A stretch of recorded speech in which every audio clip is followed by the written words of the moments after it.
Bueno, señores, qué bueno es hablar. Te ha sido un buen día para fuera estoy contenta. No, lo que tengo es que darle gracias a Dios por mis atributos. Venga, ¿no Bueno, ¿no tenemos cafecito? Sí, vamos a pedir el cafecito un poquito más adelante. Mientras tanto, hay que ponerle sabor, que este día está difícil. Sí, este día está fuerte. Pero bueno, estamos celebrando el día, no el día de Duarte, el día libre de Duarte, el día de fiesta. El feriado de Duarte. Porque han hecho unos cambios que, bueno, la gente está desubicada totalmente. Pero podemos ir conversando mientras llega el café. Exacto. Y dicen que así le ponemos sabor a la conversación. Le ponemos sabor. Eso es así. Le ponemos más sabor. Tenemos con nosotros al profesor Juan de la Cruz.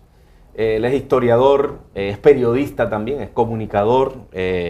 Pero bueno, ha venido ha querido venir para hablar. Aspirante a la rectoría, ¿verdad?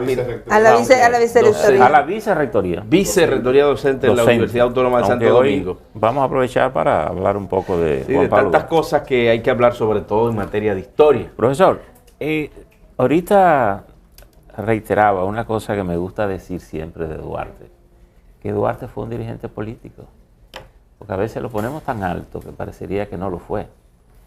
Y él fue un dirigente político. El más exitoso de todo, porque creó la República. No, los políticos están tan mal que no queremos compararlo con Duarte. Sin embargo, nadie lo quiere emular. Bueno. Bienvenido. ¿Usted me permite, como dama del set, brindarle un cafecito antes de que usted responda? Exacto. Vamos a recibir a Celia para que...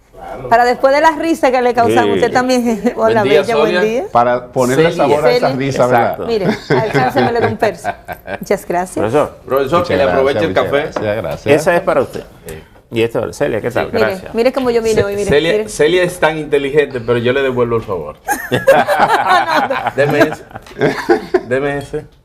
No, es que te conozco y conozco a Celia. Celia, gracias. Que tenga buen día. Gracias, muy amable. Yo lo que vi, lo que tiene el suyo. Percio. Lo quería. No, profesor, le decía que siempre reitero que Duarte fue un dirigente político. Sin lugar a dudas, y un dirigente político con una concepción diferente de la política. Claro. Porque decía que la política es la ciencia más pura y noble después de la filosofía. Es decir, que para él filosofía y política eran las dos ciencias o las dos formas de pensar y de actuar más claras y vamos a decir de mayor importancia en una sociedad. La filosofía porque permite pensar la sociedad de una perspectiva general, de una perspectiva amplia, y la política porque permite ejercer el poder en favor de la grandes mayoría de un país. Si uno hiciera un recorrido por la historia y buscara similitudes, ¿cuáles dirigentes políticos se han parecido a Duarte o han emulado a Duarte en su comportamiento, en sus ideas? ¿Pudiéramos identificar algunos? Claro, aquí en República Dominicana tenemos ejemplos de más. Por ejemplo, del siglo XIX, podemos ver a Pedro Francisco Bonó, a Ulises Francisco Espaillat, que pudo ejercer la presidencia, aunque interinamente por apenas 7 meses prefirió renunciar a la presidencia a asumir una actitud clientelar, de poner a todo el que quería ir al poder, prefirió renunciar. Aún lo de su partido, que era el Partido Azul, él dijo no vamos a poner a gente que no tenga la capacidad para ejercer el poder. Y yo prefiero renunciar ante la presión que tenía del Partido Azul y de gente del Partido Rojo de Báez para que lo colocaran en el poder, y prefirió renunciar. A los 7 meses puso a disposición la presidencia de la República. Tenemos también casos como el de Gregorio Luperón, que es un ejemplo vivo de que no usó la política para servirse. Él vivió siempre de su trabajo honesto, del trabajo que hizo, por ejemplo, en toda la zona de Puerto Plata. Se dedicaba al corte de madera, se dedicaba a la construcción de viviendas, incluso era parte de una junta de crédito que al país mismo le prestó dinero sin intereses cuando lo requirió, y cuando él fue incluso presidente de la República de manera interina, 1879-1880, saneó las finanzas dominicanas que hasta ese momento el presidente Báez la había hipotecado. Es decir, que tenemos ejemplos de más en el siglo XIX. En el siglo XX, ni hablar. En el siglo XX tenemos personas, como es el caso de Manuel Aurelio Tavares Justo, que luchó de una manera sostenida, las hermanas Mirabal y en este caso Minerva, que fue prácticamente junto con su esposo la fundadora del movimiento revolucionario clandestino 14 de junio en enero de 1960, y tenemos el caso también de Francisco Alberto Caamaño Deñó, que aunque en una etapa de su vida estuvo, vamos a decir, vinculado a los sectores de poder, su padre había sido jefe de las Fuerzas Armadas en la dictadura de Trujillo, pero él prácticamente con su actuación a partir de abril de 65 le dio un cambio radical a lo que fue su vida y se abanderó de las causas más nobles del pueblo dominicano. A lo mejor siempre fue así, pero como hasta ese momento no había obtenido rango y no había obtenido un poder, vamos a decir, político-militar, pues no había actuado. Y las circunstancias mismas lo obligaron. O sea, el pueblo mismo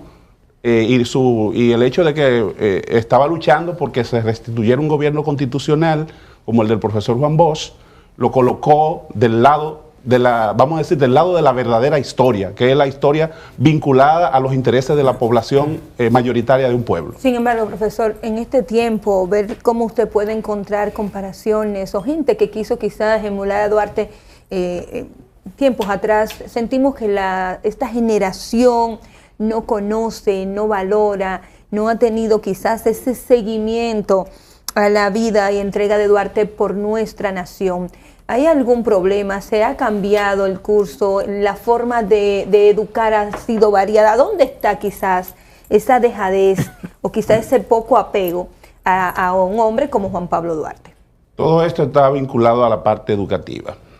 Sin lugar a duda que debemos echar una mirada a la educación que se da en nuestras escuelas, que se da en nuestros liceos y que se da en nuestras universidades, donde prácticamente se hace un currículum que está al margen de lo que son los intereses patrióticos, los valores, los elementos clave para desarrollar una visión de nación. Entonces, esos elementos es importante tomarlo en cuenta y que el Ministerio de Educación, como parte de la llamada revolución educativa, eche una mirada a lo que se enseña en términos históricos y en términos cívicos. Por ejemplo, antes había una materia que se llamaba cívica. Moral y cívica. Y ahí los valores patrióticos también se destacaban.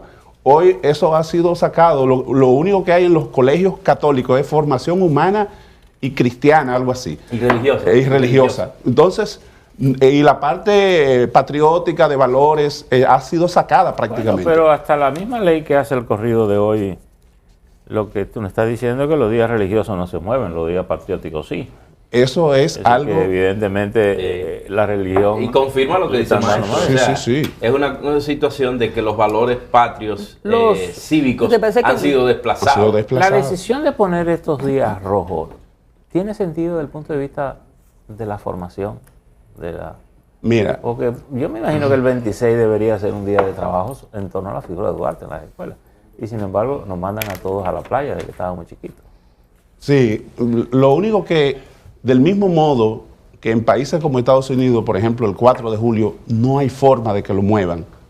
Aquí se puede decir el 27 tampoco, pero no se mueve es por un hecho específico, que es la rendición de cuentas del presidente. Si eso no estuviese incluido, la rendición de cuentas del presidente de la República, también se moviera. Entonces yo creo que el nacimiento del padre de la patria principal de nuestro país, esa fecha debe ser consagrada como una fecha invariable. Bueno, porque Duarte no nació el 29, que es hoy, por ejemplo, que lo estamos conmemorando. Nació el 26. El 27 es justamente la razón de Duarte. Exactamente. El 27 de febrero. Le dan más importancia a una fecha que marcó... No, es que la obra de Duarte, la obra de Duarte es el 27. O sea que ese día es más importante que el mismo día en que nació el ideólogo, el creador de una ideología. Y si se habla del mes de la patria, se dice que comienza el 26 de enero y que termina el 27 de febrero. Entonces, ¿por qué el primer día, el día que comienza ese mes de la patria, no debiera moverse? Debiera conmemorarse ese día y de una manera sistemática de recordar los aportes de Duarte hasta el 27 de diciembre. Yo recuerdo que a nivel de primaria y de secundaria, la fecha del patricio Juan Pablo Duarte era una fecha para marchar, claro. Era una fecha para actos y para obras de teatro a nivel de la escuela para escenificar algunos colegios privados lo hacen. En el momento que mis hijos estuvieron, en algún momento tuvimos que vestirlo de eso, sin embargo, ya son universitarios y profesionales, o sea que también ahí hay un trecho que se ha perdido. No hay una propuesta, no se le ha ocurrido a nadie, usted con su dote de su parte historiador, de llevar al Ministerio de Educación o al propio gobierno dominicano una propuesta que salve la importancia de estas fechas para los dominicanos.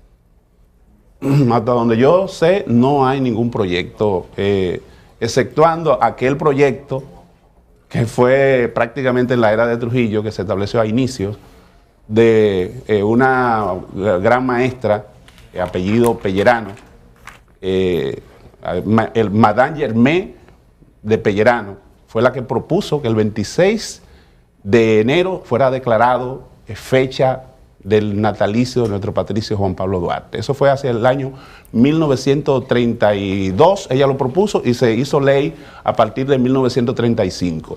De manera que esa señora, Madame Germain de Pellerano, de Ricord, fue la que hizo posible que esta fecha fuese estatuida como el día de celebración, de conmemoración del natalicio de nuestro patricio. Por eso, justamente mi esposa dirige esa escuela que lleva el nombre de esta señora y evidentemente es algo que nosotros, la mayoría de los dominicanos desconocemos, que esta señora, Madame Germain Pellerano de Ricord, fue la que hizo esta propuesta, se llevó al Congreso y finalmente se convirtió en ley. Y es una contradicción que precisamente en la dictadura se reconociera esto. Sí, cuando ahora, en tiempos de democracia... Porque sabemos que Trujillo quería mostrar un perfil nacionalista que todo el mundo sabe que no estaba en su sangre de verdad, sino que fue un servil de los Estados Unidos. Pero de hecho, eso es cierto. Bueno, pero hay que reconocerle eso. Sí, sí. O cuando en estos tiempos, en la contemporaneidad, pues sencillamente lo que se hace todo lo contrario. Todo lo contrario.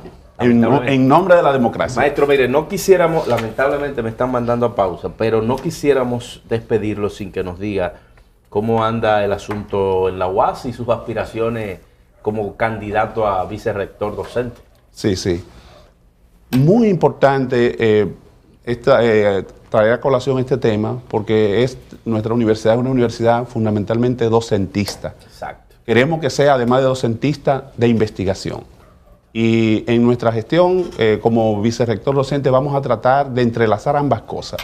De que la universidad que tenemos se enfoque a los docentes, pero también enfoque la investigación como un elemento clave, porque en una época como esta, una universidad que no combine ambas cosas prácticamente estaría de espalda a lo que son los avances tecnológicos, a lo que es el desarrollo de un país como el nuestro. La investigación. La investigación es clave y en ese sentido estamos planteando que nuestra universidad también debe dar un vuelco en términos de que no se concentre en lo que es solamente en la parte presencial.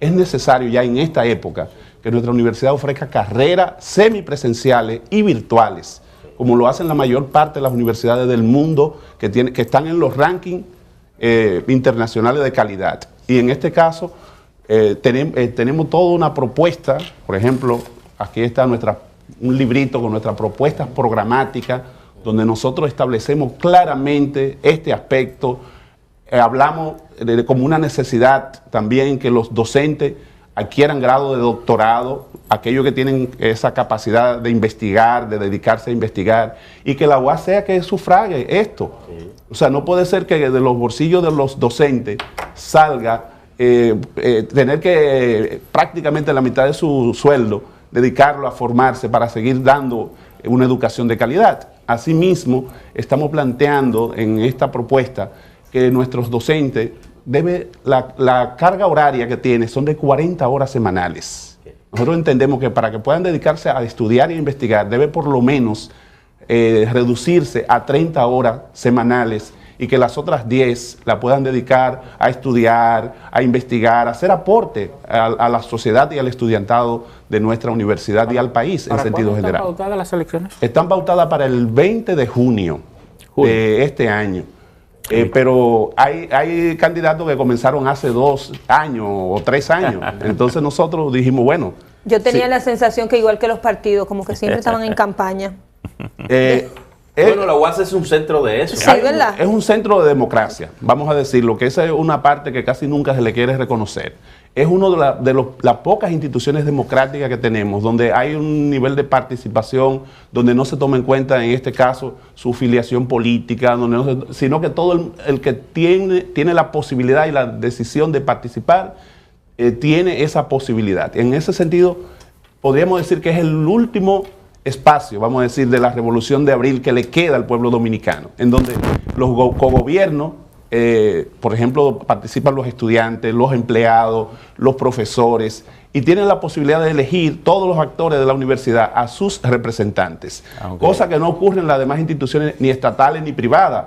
O sea, de manera que en ese sentido... Con el caso de la UAS hay que decir, como decíamos con los franceses, que se estaba necesitando otra revolución. Sí. Sí, por eso justamente estamos nosotros acá, vamos a decir, aspirando a dirigir la vicerrectoría docente para crear una universidad acorde con los tiempos, o contribuir, porque no soy yo solo que lo va a hacer, sino con un equipo, vamos a decir, que el que asuma la rectoría, nosotros, los demás vicerrectores, y toda vamos a decir, el profesorado, el estudiantado, los empleados, que estén dispuestos a producir un nuevo movimiento renovador en la UAS, transformador en este caso. Profesor, estaremos... Suerte, ¿verdad? Claro. Exacto. Estaremos haciendo contacto para que tengamos más espacio y explicar más a fondo este programa de gobierno. Así es. Muchas gracias por estar con nosotros en este día. Gracias a ustedes. Que le vaya muy bien en la UAS. A ustedes, vamos a la pausa. Tendremos, pues,